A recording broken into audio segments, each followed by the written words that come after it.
قرآن کریم میں سورۃ النور میں سچے ایمان والوں کا بڑا پیارا بیان آیا ایک مقام پر، سورہ نور کی آیت نمبر 36 اور 37 میں تذکر آتا ہے.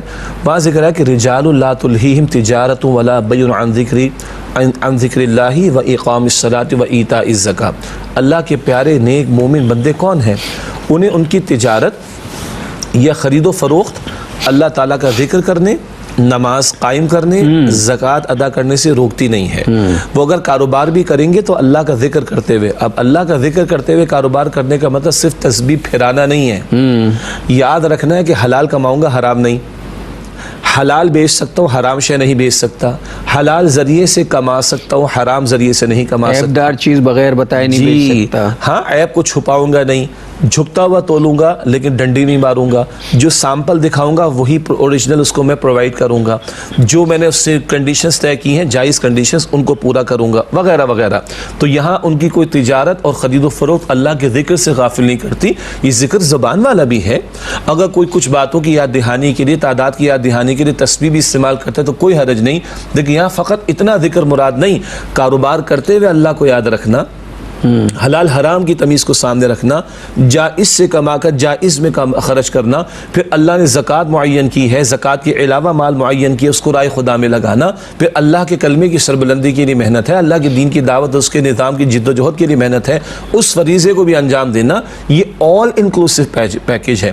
وقفے سے پہلے اگر یہ آیت کا حصہ آیا تھا ادخلوا فی السلم کافہ، اسلام میں پورے کے پورے داخل ہو جاؤ، تو ایک اور مقام تلاوت کر لیتے ہیں. سورہ البقرہ کی آیت نمبر 85 ہے، جہاں ذکر آتا ہے کہ افتؤمنون ببعض الکتاب وتکفرون ببعض، کیا تم اللہ کی کتاب کا ایک حصہ مانتے ہو ایک حصہ نہیں مانتے. پیچھے یہود کا تذکرہ ہے اور یہود کے تعلق سے تورات کا بیان.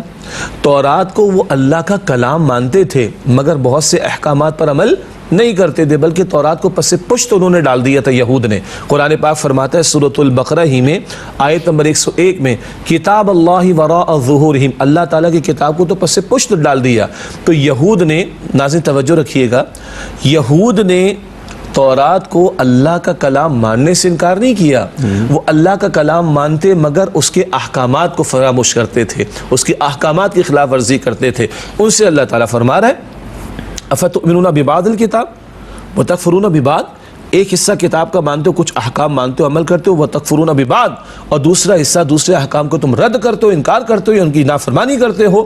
یہ تقسیم تم نے کر دی. فما جزاء من يفعل ذلك منكم الا خزي في الحياة الدنيا ويوم القيامة يردون الى اشد العذاب. جو تم میں سے حصے بکھرے کر دے اللہ کی کتاب کے، کچھ احکامات کو لے کچھ کو نہ لے، کچھ پر عمل کرے کچھ پر عمل نہ کرے، یہ تقسیم اگر وہ کر دے تو کچھ پر عمل تو قبول ہونا دور کی بات.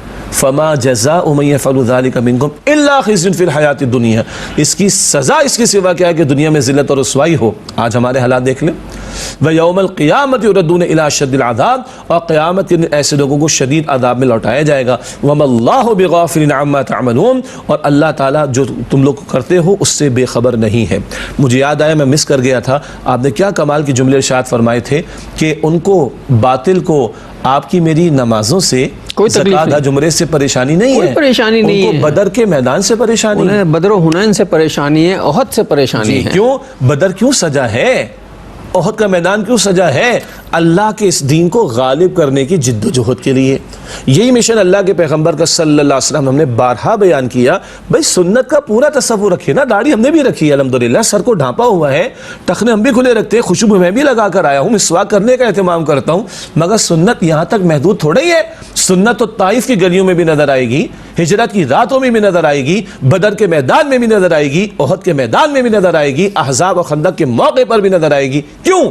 هو الذي ارسل رسوله بالهدى ودين الحق ليظهره على الدين كله ولو كره المشركون. اللہ نے کیوں بھیجا اپنے رسول کو علیہ السلام؟ قرآن عطا فرمایا، کیوں عطا فرمایا؟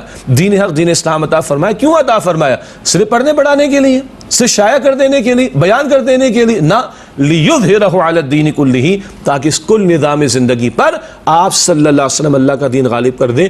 اس مشن میں بدر ہے، احد ہے، اس سے باطل کو پریشانی ہے.